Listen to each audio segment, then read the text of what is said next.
Hello students, welcome back. I am Mrs. Rina Dalal and we are doing our chapter 3 of Geo. What is the name of chapter? Our changing earth. ऐसे कौन कौन से regions हैं जिनकी वजह से हमारे अर्थ के अंदर change आ रहे हैं. In previous lecture I told you about two types of forces. Which one? Exogenic and endogenic forces. Exogenic and endogenic forces. Endogenic forces, the forces that work inside the earth or in the interior of the earth, they are called endogenic forces. And exogenic, the forces that work on the surface of the earth, they are called exogenic forces. In previous lecture I told you about examples of endogenic forces, earthquake and volcano. We have discussed all these things. Today we will talk about the exogenic forces. जो exogenic forces है उनकी वजह से भी हमारी जो अर्थ है उसके सरफेस पर बहुत सारे चेंजेस हमें देखने को मिलते हैं. और ये exogenic forces कहाँ काम करती है? On the surface of the earth. अब यहाँ पर कौन कौन से एग्जाम्पल हम exogenic forces के अंडर में कर सकते हैं? यहाँ पर हम रिवर्स के बारे में पढ़ेंगे. Rivers, work of ice, work of water and work of wind. ये सभी क्या है? रिवर्स है, आइस है, वाटर है, विंड है. ये एक्सोजेनिक फोर्स लगाती है जिसकी वजह से हमारे जो अर्थ का सरफेस है उसके ऊपर बहुत सारे चेंजेस हमें देखने को मिलते हैं. And in this chapter we are talking about only natural changes, not changes made by the human beings. ये सभी क्या है? ये नेचुरल चीज़ें हैं, इनके बारे में आज हम पढ़ेंगे. तो यहाँ अर्थ के ऊपर जो मेजर लैंड फॉर्म्स है, मेजर लैंड फॉर्म्स, यहाँ से हम स्टार्ट करेंगे. जो लैंडस्केप है, लैंडस्केप क्या होते हैं? Natural features on the surface of the earth, like mountains है, रिवर्स है, all these are natural and these are included in landscape. लेकिन हमारे अर्थ का जो लैंडस्केप है वो कॉन्टीन्यूसली वॉर्न आउट होता रहता है. वॉर्न आउट क्या होता है? जो लैंडस्केप है, जो हमारे अर्थ का सरफेस है, वहाँ का जो लैंडस्केप है worn out continuously. Worn out क्या होता है? इसके अंदर बहुत सारी चीज़ें बनती भी रहती हैं, जो पहले से बनी हुई हैं उनके अंदर टूट फूट भी होती रहती है, उससे फिर और नई जो लैंडफॉर्म्स है वो बनती रहती है. Means the landscape of the earth continuously worn out. और ये जो वॉर्न आउट होता है इसमें दो प्रोसेस काम करते हैं. और वो कौन कौन से प्रोसेस हैं? First is weathering and the second is erosion. First is weathering. Now what is weathering? In easy words we can say that breaking down of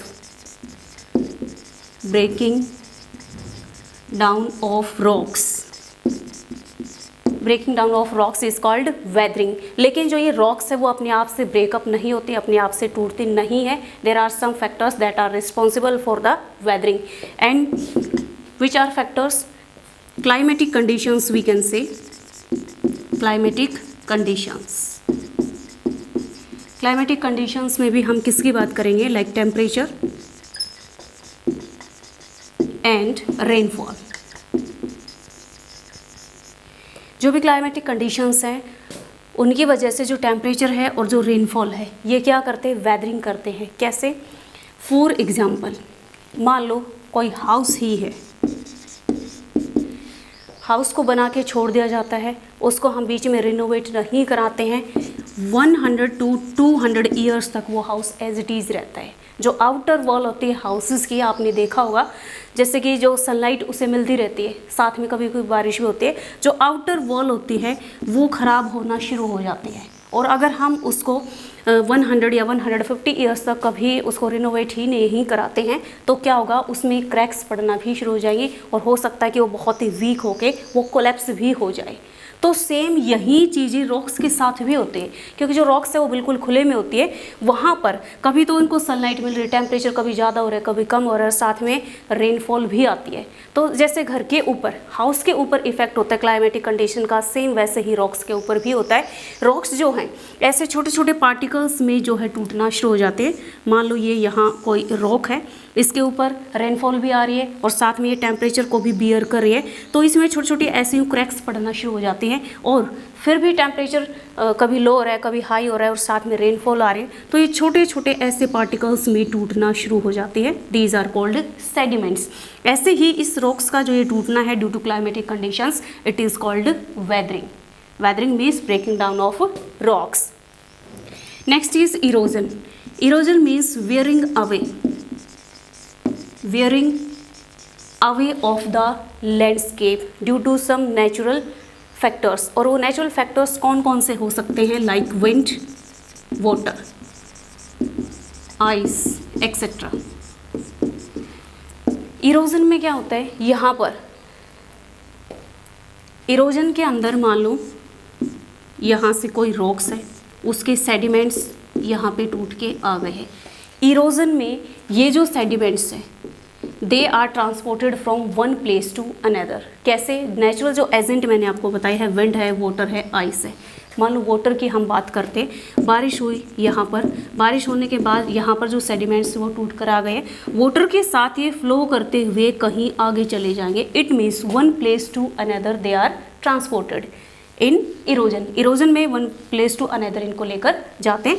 अब जब ये इरोजन होता है, इससे भी क्या है, मान लो यहाँ से ये टूट के कहीं और जाएंगे, इनको डिपॉजिट किया जाएगा, उससे भी कोई ना कोई जो लैंडफॉर्म है वो क्रिएट होगी। सो ये दो ऐसे प्रोसेस है जिनकी वजह से हमारी जो लैंडफॉर्म है या on the surface of earth we can see many changes. बहुत सारे चेंजेस हमें देखने को मिलते हैं। नाउ अब जैसे वेदरिंग की वजह से कुछ सेडिमेंट्स ऐसे रॉक्स के टूट जाते हैं, अब क्या होगा, दे आर ट्रांसपोर्टेड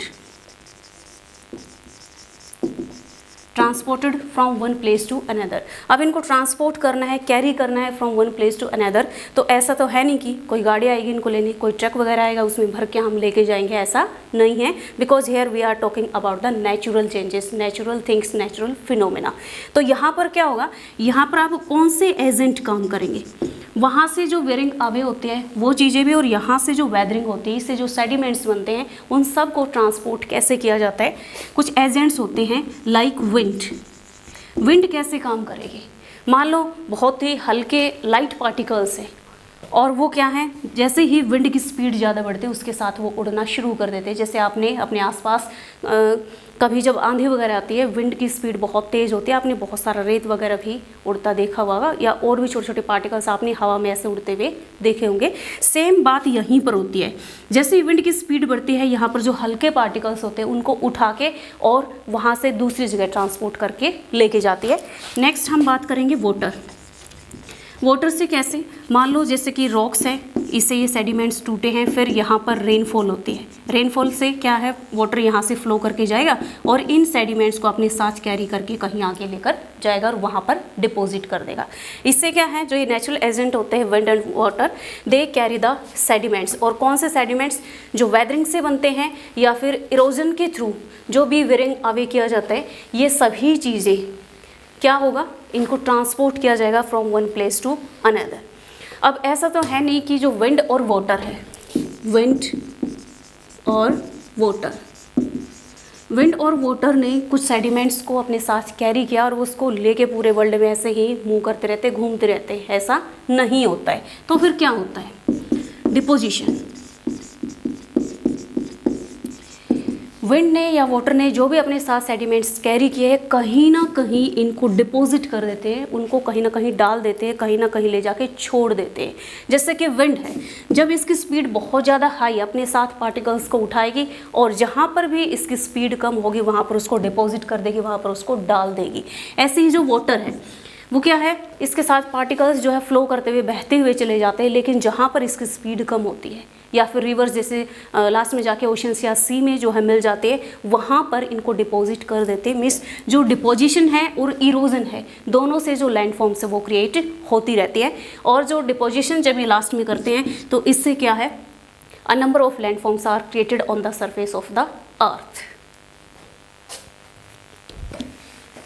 अब कौन कौन सी मेजर लैंडफॉर्म्स बनते हैं या अर्थ के सरफेस पर क्या क्या चेंजेस होते हैं वो हम यहाँ पर करेंगे। जैसे मैंने बताया रिवर, आइस, वाटर, विंड, ये एक्सोजेनिक फोर्सेस क्रिएट करते हैं और हमारा जो सरफेस है लैंड का वहाँ पर क्या करेंगे, मेजर लैंडफॉर्म्स बनाते हुए चलते हैं। पहले हम वर्क ऑफ रिवर पढ़ेंगे।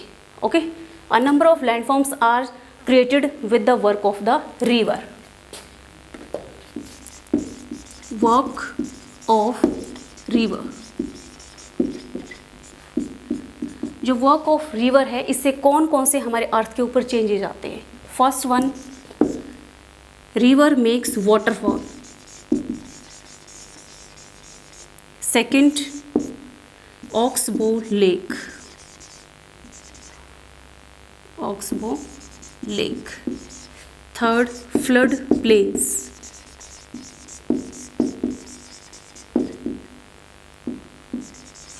Flood plains, and the last one is delta. We will discuss all these things one by one. First of all, we will talk about the waterfall. We will discuss all these points one by one. First of all, we will discuss about the waterfall. Waterfall कैसे बनते हैं? जो भी हमारे river का bed होता है, river bed means जैसे ये रिवर यहाँ से फ्लो कर रही है, ओके, और यहाँ पर ये रॉक्स वगैरह है नीचे, इसके ऊपर से फ्लो करे, ये हो जाएगा रिवर बेड जहाँ से फ्लो करके चल रही है। जब ये रिवर बेड चेंज हो जाता है, चेंज कैसे होगा, मान लो ये कोई रॉक है यहाँ से और यहाँ से जो रिवर है यूँ फ्लो करते हुए जा रही है ऐसे, तो यहाँ पर ये हार्ड रॉक है, लेकिन आगे चल के सॉफ्ट रॉक आ जाती है, ये हो जाएगी सॉफ्ट रॉक, हार्ड रॉक। तो जैसे ही रिवर बेड चेंज हो, ये हार्ड रॉक है, इसको जल्दी से जो वाटर है रिवर का वो इरोज नहीं कर पाता है, इरोजन यहाँ पर नहीं हो पाता है। लेकिन जैसे ही सॉफ्ट रॉक के ऊपर आता है, यहाँ से जो वाटर है, क्योंकि जो रिवर्स है जैसे कि माउंटेन्स में से ऊपर से निकलती है तो बहुत ही स्पीडली वो फ्लो करती है। अगर उसके नीचे सॉफ्ट रॉक है तो वो उसको क्या करेगी, इरोज कर देगी, उसको काट देगी और अपने साथ उसके जो भी पार्टिकल्स या सेडिमेंट्स हैं उनको फ्लो करके लेके जाएगी।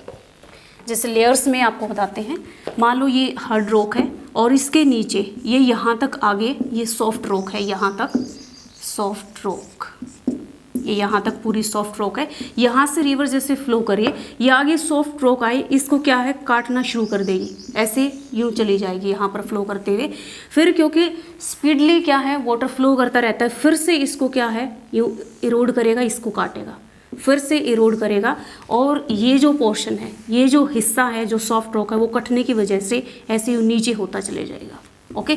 और फिर एक ऐसी शेप आएगी कि जो वाटर है वो सीधे ऐसे यूँ नीचे गिरना शुरू कर देगा। इट मीन्स यहाँ पर जो सॉफ्ट रॉक का हिस्सा था वो सारा इरोड कर दिया गया, ओके। अब क्या है, जो काफ़ी हाइट पर, जैसे कि ये हार्ड रॉक है, इसको ये इरोड नहीं कर पा रही है, तो यहाँ से जो वाटर है एकदम से ये नीचे गिरता है, इसको क्या कहते हैं, वाटरफॉल। यहाँ पर जो वाटर है falls from the height, so it is called waterfall. ऐसे जो वर्क ऑफ रिवर है। अब हम पढ़ क्या रहे हैं कि हमारी जो अर्थ है उसके सरफेस पर चेंजेस कैसे आ रहे हैं। हम क्या पढ़ रहे हैं, रिवर कैसे चेंज करते हैं। तो रिवर ने अपने वर्क से क्या किया, हमारी जो अर्थ का सरफेस है वहाँ पर एक वाटरफॉल क्रिएट कर दिया। इट मीन्स हमारे जो अर्थ है उसके सरफेस पर यहाँ पर चेंजेज आ रहे हैं। और ये कौन सा चेंज आया है, क्या बना इससे, वाटरफॉल, ओके। सरफेस के ऊपर चेंज आता है। अब हम पढ़ेंगे next is oxbow lake. Oxbow lake कैसे बनते हैं। जैसे ही माउंटेनियस एरिया में से रिवर बाहर निकल के आते हैं और प्लेन एरिया में एंटर करते हैं, ओके, प्लेन एरिया में।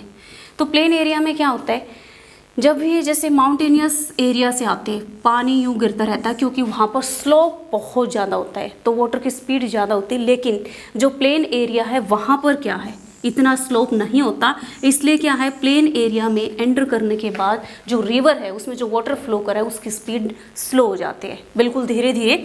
अब स्लोप नहीं है तो क्या होगा, जो रिवर है ऐसे यूँ बैंड बनाते हुए या मियांडर्स बनाते हुए यूँ फ्लो करना शुरू कर देती है। ये ऐसे जो ट्विस्ट और टर्न ऐसे ले रही है, ट्विस्ट और ये जो टर्न है दे आर कॉल्ड मियांडर्स।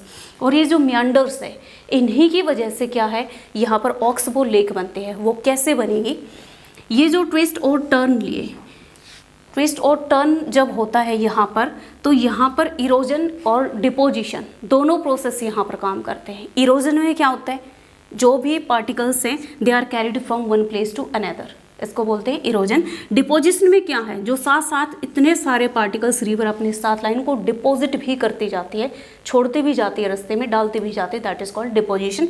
तो इरोजन और डिपोजिशन इनके यूज साथ साथ चलता रहता है, और इस वजह से मान लो जैसे ये है हिस्सा, यहाँ से रिवर फ्लो करके आई, ऐसे जा रही है। अब यहाँ ये जो रिवर है टाइम टू टाइम क्या होता है, कुछ टाइम बाद जो रिवर है, जैसे यहाँ पर बहुत सारे जो सेडिमेंट्स हैं जो वो डिपॉजिट करती है, तो इससे जो रिवर है उसका फ्लो इधर कम हो जाता है, और कुछ टाइम बाद जो रिवर्स है वो यहाँ से अपोजिशन और डिपोजिशन, ये इरोजन और डिपोजिशन की वजह से कुछ टाइम बाद ये जो लूप बना है, ये जो ऐसे ट्विस्ट या मोड़ या मियांडर या जो लूप बना है, ये इस मेन रिवर से अलग हो जाएगा ऐसे, और रिवर अपना कोर्स जो है चेंज करके ऐसे चली जाएगी।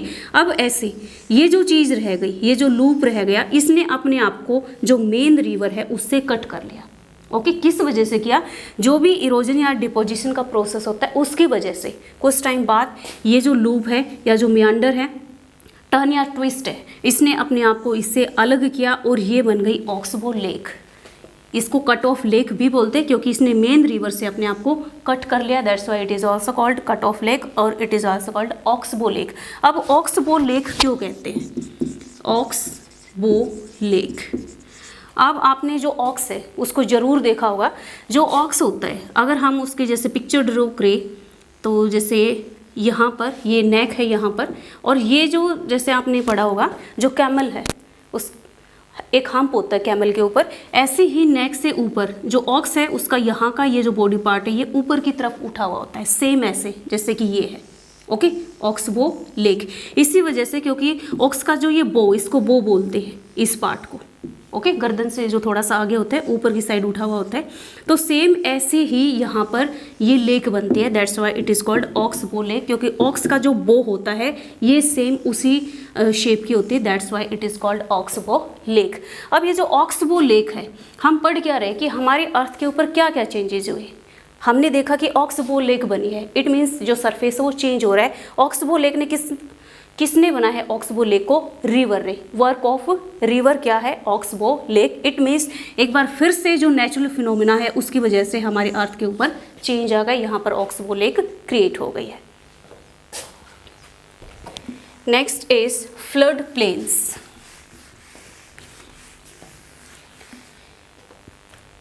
फ्लड प्लेन्स कैसे बनेंगे, मान लो रिवर है, ये कोर्स है, कोर्स मीन्स पाथ, रास्ता, रिवर यहाँ से फ्लो करके जा रही है, वाटर यहाँ से फ्लो कर रहा है। लेकिन ऐसा नहीं है कि जो यहाँ वाटर है इसकी जो वॉल्यूम है या जो वाटर का जो भी अमाउंट है वो इसमें सेम ही रहे। जो पानी है उसका जो लेवल है, वाटर जो लेवल है वो कई बार बढ़ भी जाता है, कई बार घट भी जाता है।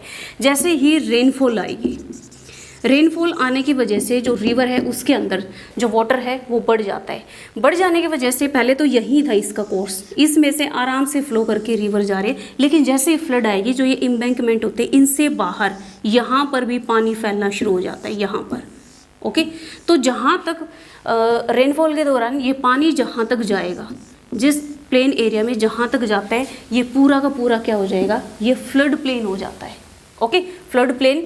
लेकिन जैसे ही बारिश बंद हो जाती है उसके बाद जो वाटर है उसकी जो वॉल्यूम है वो फिर से कम हो जाती है, पानी का जो लेवल है वो कम हो जाता है, फिर से यहाँ से जाके यहाँ वापस जो रिवर है जो इसका पहले वाला कोर्स था वहाँ पर फ्लो करना शुरू कर देती है। लेकिन पानी तो यहाँ तक फैल रहा है ना, तो ये सारा क्या हो जाएगा, ये फ्लड प्लेन हो जाएगा।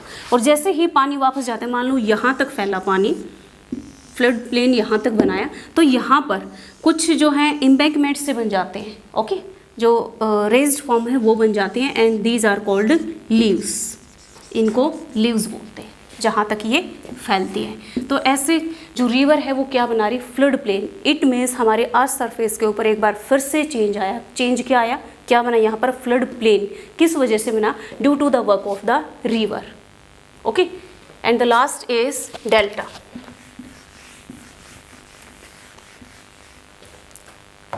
डेल्टा में क्या होता है, मान लो कोई रिवर है वो ऐसे यू फ्लो करके जा रही है।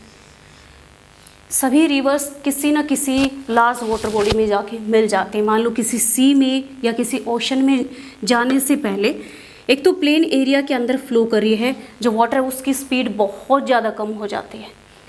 ऊपर से क्या है, बहुत सारे सेडिमेंट्स रिवर अपने साथ लेके आती है, और जैसे ही यहाँ सी के अंदर जाएगी, ये क्या है, बहुत सारे ऐसे यूँ पार्ट्स में डिवाइड हो जाती है रिवर। इनको डिस्ट्रीब्यूटरीज बोलते हैं। ओके, ये मेन रिवर है यहाँ से, लेकिन जैसे ही सी में जाके या ओशन में जाके मिलती है, वहाँ उसमें मिलने से पहले ऐसे कई ब्रांचेज में, ऐसे कई छोटी रिवर्स में कह सकते हैं, इनके अंदर क्या है, ये बढ़ जाती है, and they are called distributaries. अब क्या है, यहाँ से जो सेडिमेंट्स है, मान लो ये जो बीच का एरिया, यहाँ पर ये सेडिमेंट्स इन्होंने इकट्ठे कर दिए, यहाँ से पानी फ्लो करके जा रहा है, ये यहाँ पर क्या है, सेडिमेंट्स है, इसके इधर से भी पानी फ्लो के जा रहा है, और इसने भी जो सेडिमेंट्स है वो यहाँ पर इकट्ठे कर दिए। अगर आप देखोगे, जैसे कि मान लो ये वाटर है, इसके अंदर जैसे कि ये इस तरीके से जो सेडिमेंट्स है वो इकट्ठे कर दिए जाते, इन्हीं को डेल्टास बोलते हैं। ये किस वजह से बने, जैसे रिवर है, मान लो यहाँ से एक ब्रांच यहाँ से जा रही है, एक यहाँ से जा रही है, इन्होंने यहाँ पर सेडिमेंट्स अपने क्या है डिपॉजिट कर दिए, एक फिर यहाँ से जा रही है, यूँ बहुत सारी ब्रांचेज में जो रिवर है वो आगे जाके डिस्ट्रीब्यूट हो जाती है, और अपने जो भी सेडिमेंट्स वगैरह लाती है उनको यहाँ पर डिपॉजिट करती है। तो ये जो चीज़ें यहाँ पर बन रही हैं, ये क्या हैं, इनको क्या बोलते हैं, deltas. Okay, I think waterfall, Oxbow Lake, floodplain and deltas are clear to you. Next topic we will continue in next video. Thank you.